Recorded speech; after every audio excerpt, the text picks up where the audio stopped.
Go to the VIP. You are approved for. Oh, so your name on the list and you're not even gonna go? This is Jay-Z. I know it's Jay-Z and he'll be Jay-Z tomorrow. But I'm sick today. I ain't going.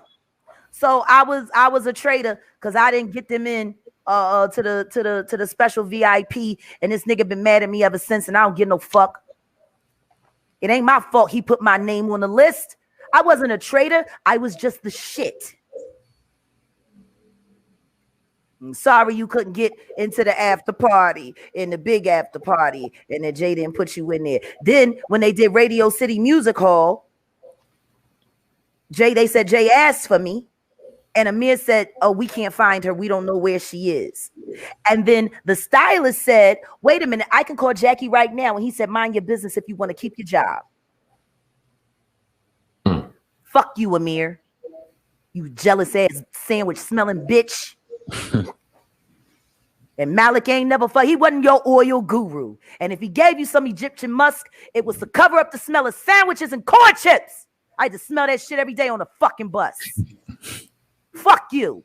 For every time I smell your ass. And that cheap ass fucking because I used to be big on ponchos. I used to collect designer ponchos. He gonna get me something from the Gap made with some cheap suede. I never wore that shit, Amir. I never wore it. I threw it away. I ain't gonna lie. A couple years after I threw it away because it had no value. Only reason I kept it is because I thought me and you was family until I found out you was running around talking about me like a dog to everybody about she's not that talented. Oh, she's talented, but she's crazy. Oh, she's not the reason we put her in position on Unplugged. And like, don't be fucking mad at me that the first name they say after Jay's is mine.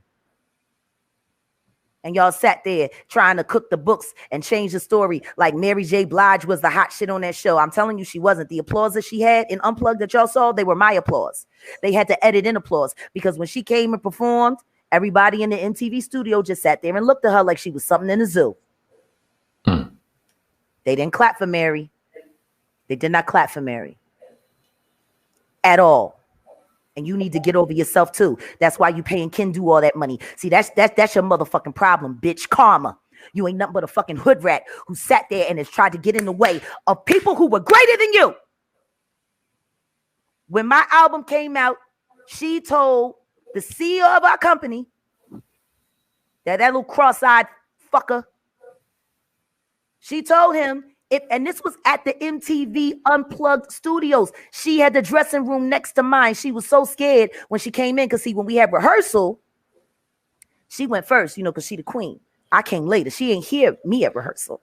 See, she didn't hear what I was coming in to do. So when she came in to MTV studios, we were doing the run of show, and I had to perform before her in the run of show. She was so fucking nervous. Her and LaToya sitting there nervous. I go into my dressing room. She's sitting there doing scales. And LaToya, it's not fair. Why did you put this girl on the show? We're not here to be overshadowed. Mary said after the show, she called the CEO and said, if you promote that bitch's album, I'm leaving MCA. Whew. Do you want to know what my national radio budget was for Denials, Delusions, and Decisions? What's that? $3,500. What? So if you heard songs being played, it was because jocks loved my shit. It wasn't because they got paid to do it. Yeah, that's pennies. And ain't nobody got no money for that. $3,500. You can't promote a fucking neighborhood with $3,500, let alone a country. That's a fact. Guess what else? MTV, because I had performed the What Ifs at the end of Unplugged. Jay was standing right next to me. If you ever see the picture, I'm sitting in the stool because I was 5 months pregnant. I'm sitting in the stool. I'm performing. Jay standing next to me with his arm around me. I was singing the What Ifs. He said, Jag, sing everybody a song. They love you so much. MTV called and was like, yo, we tested this shit because they weren't supposed to be releasing Unplugged until January. They released it in December because the feedback that they got was so hot. They was like, this got to go out now. Then they said, if y'all want, since Jaguar's album is coming out right after this, we'll take the footage and we'll run it as a video. Me and Jay-Z standing in frame with me singing the What Is and the studio audience going wild. They had it. They were ready to run it. They waited 2 weeks. And guess what the CEO of my company told them? Well, we don't have that kind of budget. All Leor Cohen asked for was $150,000. The videos that I did, other than that, cost $300,000. They said, all we want, Leor Cohen said, give me $150,000 and we'll give clearance and MTV can run with the video. And Steve, what was his name? I just call him cross-eyed bastard. I can't remember. He used to work for REM before he dumb lucked his way into MCA as the head of MCA. And as you see, MCA went bankrupt. MCA Records don't exist no more. Went over to Geffen under his watchful eye because Mary J. Blige and them was threatening to whoop his ass if he did anything to promote the best fucking artist he had on his label. You're talking about Stout, are you? No, I'm not talking about Scott Storch. I'm talking about Steve. Steve something. I think no, it wasn't Steve. No, because Steve was a good. Whoever the MCA CEO was. Okay. He was a Jewish boy. He worked for REM. He was a punk. Fuck you, you cross-eyed bitch. But yeah, he refused to turn over the money to Leor Cohen so I could have that. Now, can you imagine if those images had came out while my album was coming out? I would have went platinum in my first fucking week. Yeah. Me and Jay, MTV Studios, extra footage from the legendary Unplugged, and all we had to do was come up with $150,000, which was half what we would have had to pay to do an actual video. How does that make sense? How does that make sense? I'm gonna tell you why. Because Mary J. Blige, I'm gonna leave. I have been getting stopped by MCA from being signed because of her. Well, we can't sign you. Hank Shockley said, we can't sign you. You look too much like Mary. I was like, yeah, but I'm nothing like her. What I do is completely different than what she does. Yeah, well, ain't nobody at MCA gonna sign you. I went to LA and Steve Corbin, God bless his heart, signed me. Matter of fact, I didn't go to LA. Steve Corbin flew from LA to come to Black Lily in Philadelphia, saw my live show, and gave me a deal. I actually got my record deal without having to turn in demos. I was signed off of my live performance. That don't happen every day. Now, we definitely appreciate you, telling your story on the platform today. You want to know what's funny?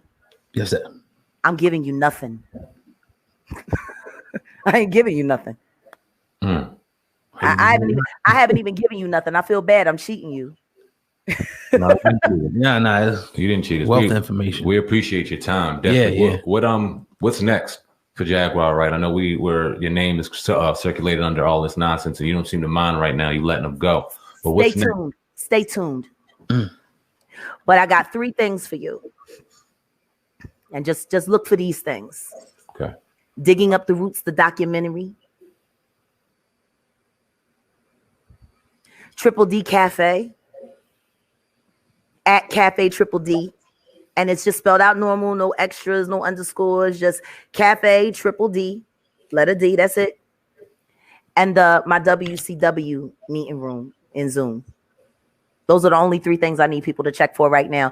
And honestly, as hot as my name is right now, I shouldn't even have to tell you. You should be able to find it. I'm so easy to find these days. Yeah, you definitely all over. We definitely appreciate you choosing our platform. Yeah. To tell some of your story. It meant a lot to us. The first shall be last, and the last shall be first. It says it in the Bible. Absolutely.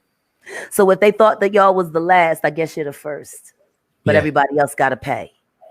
You want to talk to me, you got to pay. That's right. My history costs money. It costs.